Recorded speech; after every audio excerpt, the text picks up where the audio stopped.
那是宣帝第一次以天子身份正式出行。仪仗打开，旗帜、鼓乐、甲士、百官相送，銮驾启动，礼制上无可挑剔的一天。霍光在那辆车厢里说了该说的话。迎立新君之后的第一次同行，场面话会有，表忠心会有，提几件朝中要事也会有，每一句都是恰当的，都落在他应该落的地方。宣帝坐在那个车厢里，给出了对应的回应，也是恰当的，也落在应该落的地方。但那种感觉不在话里，不在任何一句具体的话里，那种感觉在于这个人坐在那里本身就是一种重量，一个在帝国权力核心站了20年的人，一个把一个皇帝扶上来又把另一个请下去的人。他在那个车厢里呼吸，每一次呼吸都在说同一件事，你在这里是因为我允许你在这里。这话没有人说出口，但他就在那个车厢里。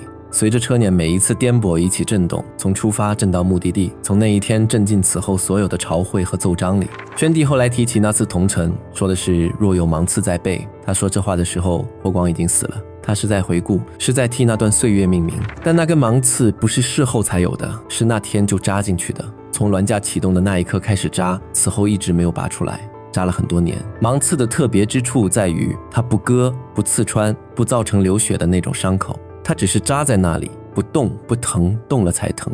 所以你学会了不动，学会了在有芒刺的情况下把所有该做的事情都做得四平八稳。回到宫里，回到朝会，回到每一个平常的日子，那根芒刺一直在。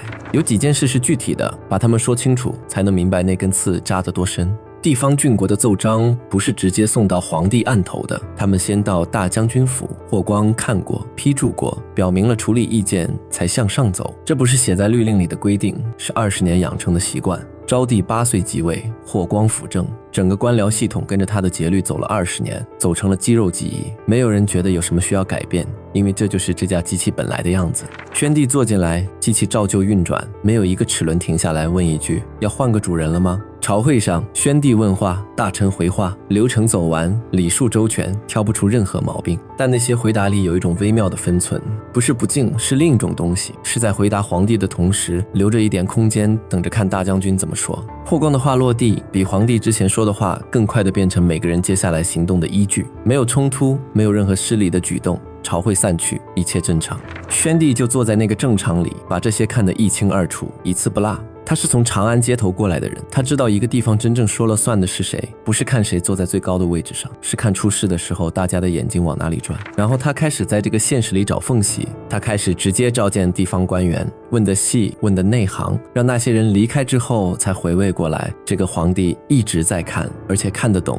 他绕开大将军府，直接下达一些旨意，每次都是小事，每次都有说得过去的理由，每次单独拿出来都不值得霍光专门说什么。但那些小事的方向指着同一个地方，他把一些人放在一些不起眼但日后会变得关键的位置上，放完了，脸上没有任何表示。对那些出身寒微、没有大家族背景的官员，他比任何人都大方，提拔的直接，赏赐的痛快，让那些人知道皇帝记得他们的名字。这些人与霍家没有关系，也没有理由对霍家效忠，他们的靠山只能是那把椅子。每一条线单独是轻的，但一张网是重的。他在霍光那张网的下面慢慢织起了另一张，上面那张密实，20年的功夫严丝合缝，下面这张疏漏多，刚开始编，但有一个优势，上面的人不知道他在哪里。背上那根芒刺扎着，手上的事情一件一件的做，不快不险，但没有停。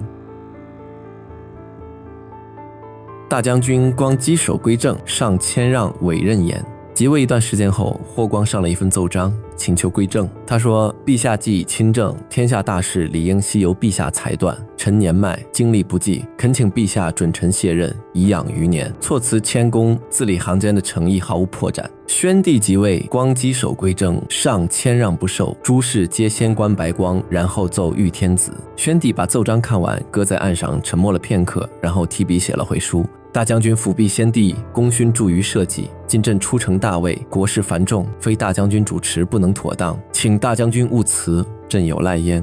2份文书来回了一次，一切照旧。这是一场演出，2个人都清楚对方在演，2个人都演得极认真，一字不差，全程无懈可击。霍光那份奏章真正的问题只有一句：你敢不敢接？刘贺接过。在宣帝之前，昌邑王接了这把权，接得急，接得张扬。27天之后走出去的时候，什么都没带走。那件事之后，这个位置的真实规则被展示得足够清楚了。坐进去不代表是你的，大将军府认可了才是你的，而大将军府随时可以收回这份认可。宣帝给出的答案是不接，现在不是时候，而且我不应该接。但这个不接是有代价的，也是有收益的。代价是再一次把主动权让出去，承认眼下的格局。收益是帝国的档案里从此白纸黑字存着一份记录，皇帝曾经有机会接权，皇帝选择了不接。皇帝将一切权柄郑重留在辅政大臣手里，是因为信重，是因为国事有赖。这张凭据日后可以用，怎么用，用在哪里，要等时机。霍光收到回书，心里对这个皇帝的判断又加深了一层：识时务，明轻重，安全。他们就这样在同一张朝会的桌子边上坐着，各自打着算盘。礼数做得妥帖，表面维持着彼此都挑不出毛病的周全。霍光以为他看清楚了这个皇帝，以为那份回书里的谦让是真实的全部，以为这个从街头被扶上来的人还没来得及生长出能与他过招的东西。一个人有时候最严重的失误，不是做出了错误的判断，是在判断之后停止了继续观察。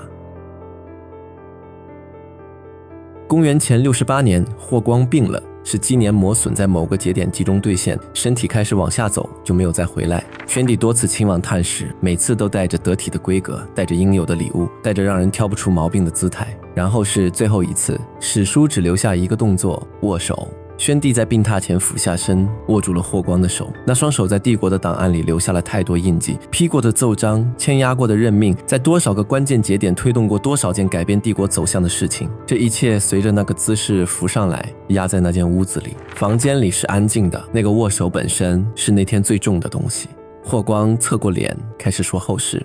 霍宇、霍山、霍云、女婿范明友，还有散布在各郡各营各属的霍家子弟和亲近之人，他要在力气还没耗尽之前，把这份名单一一说出来，用力地托付给坐在床沿上的这个人。他以为自己在做一件妥帖厚实的事，以为那张网有了新的人来称。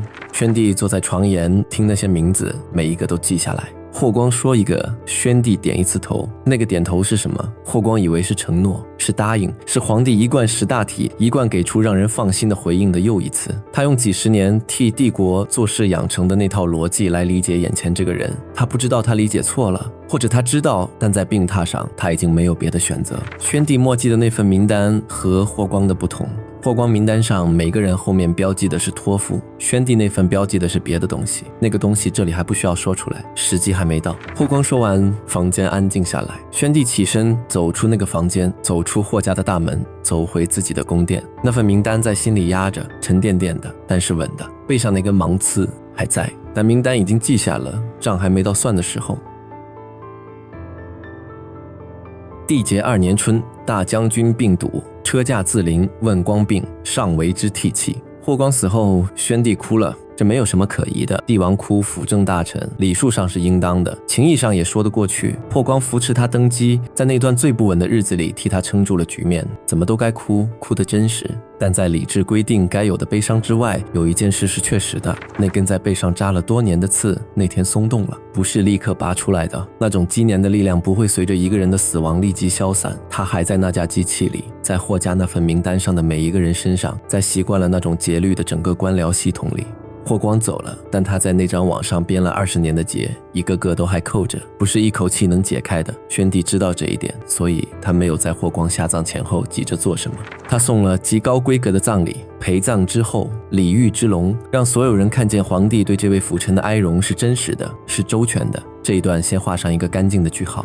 然后他开始翻那份名单，一个人，一件事，一个时机，一种理由，不是突然的，不是成批的，是慢慢的，有序的，像把一张绷了20年的网从边缘开始，一根线一根线的松开。背上那根刺慢慢的浅了，慢慢的松了。在某个普通的早晨，宣帝坐在案前，打开一份郡国奏章，是直接送来的，没有任何中间的印记，没有别人批注的痕迹。翻到第一行，才忽然意识到他已经出来了。不是什么轰动的时刻，就是那个早晨，那份奏章，那种指尖触到素纸的寻常感触。这架机器的节律终于开始跟着那把椅子上的人走了。